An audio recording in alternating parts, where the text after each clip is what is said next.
Première étape pour utiliser Google Search Console, c'est de créer une propriété. Donc pour ce faire, tu vas sur Search Console, par exemple en tapant Google Search Console dans Google.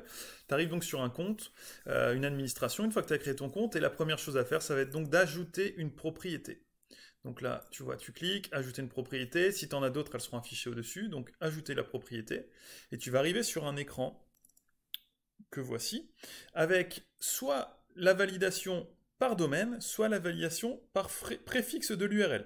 Les deux vont avoir leur avantage. La validation par domaine est relativement simple à faire.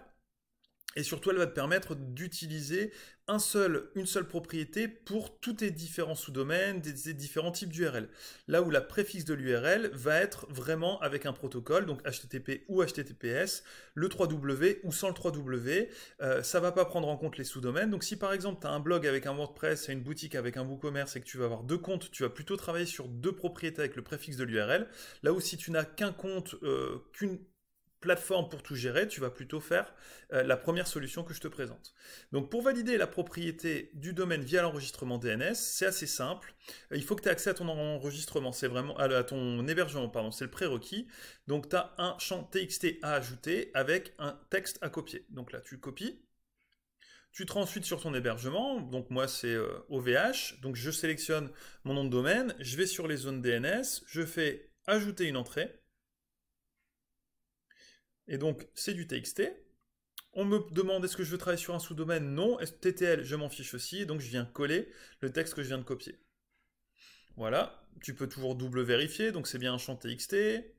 Voilà. C'est le bon code que j'ai copié. Et bien, donc, là, maintenant, je fais suivant et valider. Et là, tu vois, OVH vient de m'indiquer l'entrée a été ajoutée dans la zone DNS, mais veuillez prendre en compte le temps de propagation qui peut aller jusqu'à 24 heures. Donc là, je vais tout de suite retourner valider. Je valide dans Search Console. Et comme tu peux le voir, c'est validé en une petite seconde. Si tu as un hébergeur qui n'est pas en France, qui est plus loin, comme les DNS sont parfois longs à propager, ça peut prendre un peu plus de temps.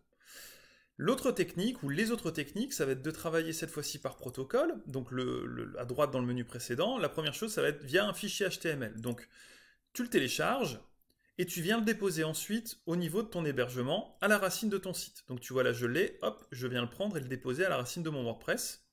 Tu valides et ça fait exactement la même chose. La balise HTML, ça va être la même chose, tu copies, colles, et là tu viens déposer dans le fichier head, donc l'entête de ton site, ce fameux code.